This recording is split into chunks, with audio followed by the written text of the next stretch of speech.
Hi viewers, welcome to my channel அடிப்படை உணவு. இந்த வீடியோல நாம பார்க்க போற ரெசிபி புடலங்காய் ஃப்ரைடு மோமோஸ். நம்ம சேனல்ல எல்லாரும் ரொம்ப சப்போர்ட் பண்ணிட்டு இருக்கீங்க. அதுக்கு எல்லாருக்கும் ரொம்ப நன்றி.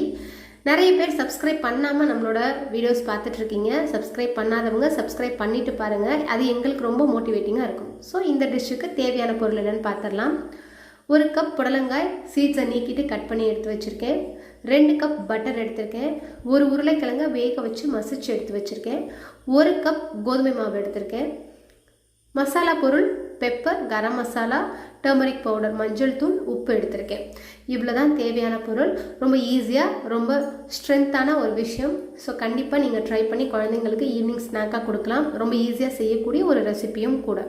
ஸோ இது ஃபஸ்ட்டு நம்ம இந்த புடலங்காயில் கொஞ்சமாக உப்பு, மஞ்சத்தூள் சேர்த்து கிளறி ஒரு 10 to 15 மினிட்ஸ் அப்படியே ரெஸ்ட் பண்ணிடுங்க. அதில் இருக்கிற எக்ஸஸ் வாட்டர்லாம் வந்துடும். ஸோ அதில் இருக்கிற வாட்டர் கண்டென்ட்லாம் வந்துடும். அப்போ நமக்கு மோமோஸ் ஊறிடாமல் இருக்கும். அதுக்காக அடுத்தது நம்ம மோமோஸோட அவுட்டர் லேயர் ரெடி பண்ணிடலாம். ஸோ கோதுமை மாவில் கொஞ்சமாக சுடு தண்ணி, அதாவது வார்ம் வாட்டரில் உப்பு கலந்து எடுத்து வச்சுருக்கேன். அந்த வாட்டரை போட்டு நம்ம இந்த மாவை பிசைஞ்சு எடுத்துக்கோங்க. நல்லா சாஃப்டாக பிசைஞ்சு எடுத்துக்கோங்க இந்த மாதிரி. இப்போ இதை ஈவனாக கட் பண்ணி எடுத்துக்கோங்க. ஸோ இந்த மாதிரி நான் கத்தி வச்சு கட் பண்ணிக்கிறேன். இல்லை நீங்கள் கையிலே கூட பிசைஞ்சு எடுத்துக்கலாம். ஸோ ஈவனாக ஒரே மாதிரி எடுத்திங்கன்னா சைஸ் ரொம்ப அழகாக இருக்கும் பார்க்க. அதுக்காக நான் கட் பண்ணி எடுத்துக்கிறேன். ஸோ இதை கட் பண்ணி இதில் கொஞ்சம் கொஞ்சமாக எல்லாத்தையும் உருண்டையாக உருட்டி இந்த மாதிரி தட்டி அந்த 2 ஸ்பூன் பட்டர் இருக்குது இல்லையா, ஸோ அதை நான் மெல்ட் பண்ணி எடுத்துருக்கேன். அதில் இதை ஊற வச்சுருங்க. ஒரு 15 to half an hour இது ஊறணும். ஸோ இது நல்லா ஊறிச்சுனா தான் நமக்கு மாவு வந்து கையிலே தட்டி நம்ம மோமோஸ் ரெடி பண்ண முடியும். அதுக்காக ஸோ இதில் ஊற வைக்கிறது ரொம்ப முக்கியம். ஸோ இதை ஊற வச்சு மூடி வச்சுருங்க. இப்போ நம்ம ஸ்டஃபிங் ரெடி பண்ணிடலாம். ஒரு கடாயில் எண்ணெய் கொஞ்சமாக ஆயில் விட்டு இந்த புடலங்காயை நல்லா பிழிஞ்சிட்டு, இப்போ நான் பிழிகிறேன் பார்த்தீங்களா, அந்த மாதிரி பிழிஞ்சிங்கன்னா அந்த எக்ஸஸ் வாட்டர் எல்லாம் வந்துடும். ஸோ நல்லா பிழிஞ்சிட்டு இதில் போடும்போது நமக்கு புடலங்காய் சீக்கிரம் வெந்து வந்துடும். இன்னொன்று மோமோஸ் வந்து நமக்கு ஊறிடாமல் இருக்கும். இந்த வாட்டர் கண்டென்ட் நம்ம டிஸ்டர்ப் பண்ணாது. அதுக்காக ஸோ இதை பிழிஞ்சிட்டு போடுங்க. நல்லா மூடி வச்சு வேக வைங்க. சீக்கிரமே குக் ஆகி வந்துடும். ஒரு 5 மினிட்ஸ் சிம்மில் வச்சு குக் பண்ணிங்கனாலே இது நல்லா வெந்து வந்துடும். ஸோ நல்லா வெந்ததுக்கு அப்புறமா நம்ம வேக வச்சு மசிச்சு எடுத்து வச்சுருந்தோம் இல்லையா உருளைக்கிழங்கு, அதை இதில் சேர்த்துக்கலாம். இந்த அளவுக்கு நல்லா வெந்ததுக்கு அப்புறமா உருளைக்கிழங்கு சேருங்க. உருளைக்கிழங்கு இதுவும் நல்லா மர்ஜ் ஆகிற மாதிரி கிளறி விடுங்க. மசாலா பொருளையும் இதோட சேர்த்துருவோம்.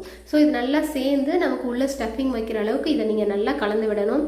ஸோ இப்போ இதில் மசாலா பொருள் சேர்த்து ஒரு 30 செகண்ட்ஸ்லேருந்து 1 மினிட் நீங்கள் சிம்மில் வச்சு கிளறினீங்கன்னா போதும். ஸோ நம்ம எடுத்து வச்ச pepper powder, turmeric powder, salt, garam masala எல்லாத்தையும் சேர்த்து நல்லா கிளறி கொடுங்க. ஸோ இது நல்லா கிளறினதுக்கப்புறம் நீங்கள் ஃப்ளேமை ஆஃப் பண்ணிடலாம். ஸோ 30 செகண்ட்ஸ்லேருந்து 1 மினிட் இருந்தால் போதும். இப்போ நம்ம மோமோஸ் ரெடி பண்ணிடலாம். நீங்கள் பாருங்கள், மாவு எடுத்து இந்த மாதிரி தட்டினீங்கன்னா ஈஸியாக உங்களுக்கு தட்டுறதுக்கு பரப்புறதுக்கு வரும்.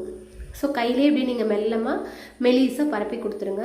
இல்லை உங்களுக்கு தேய்ச்சா தான் வரும் அப்படின்னா நீங்கள் தேய்ச்சி கூட எடுத்துக்கலாம். ஸோ இப்போ நீங்கள் கொஞ்சமாக மசாலாவை எடுத்து இந்த மாதிரி லைட்டாக உருண்டை பிடிச்சி நான் மடிக்கிற மாதிரி மடித்து கொடுங்க. பேக் சைட்லேருந்து ஒரு லேயர், சைட்லேருந்து லெஃப்ட் அண்ட் ரைட்லேருந்து ஒரு லேயர், இந்த மாதிரி மடிச்சிங்கன்னா உங்களுக்கு இப்படி க்ளோஸ் ஆகிரும். இப்போ இதை நீங்கள் ஒரு ஃபோல்ட் பண்ணிங்கன்னா போதும், ஒரு உருட்டிட்டிங்கன்னா போதுமானது. ஸோ நமக்கு மோமோஸ் சூப்பராக ரெடி ஆகிடுச்சு பேக்டாக. ஸோ இப்போ இதே மாதிரி எல்லா மாவையும் நம்ம ரெடி பண்ணி எடுத்து வச்சுப்போம். ஸோ ரொம்ப அழகாக நமக்கு மோமோஸ் ரெடியாகி வந்திருக்கு.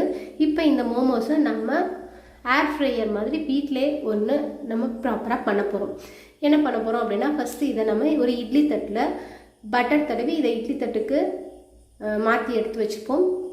நம்ம இட்லி பாத்திரம் இருக்கு இல்லையா, ஸோ அந்த இட்லி பாத்திரத்தில் அடியில் நல்ல ஒரு இல்லை 1.5 இன்ச் அளவுக்கு உப்பு கொட்டிடுங்க.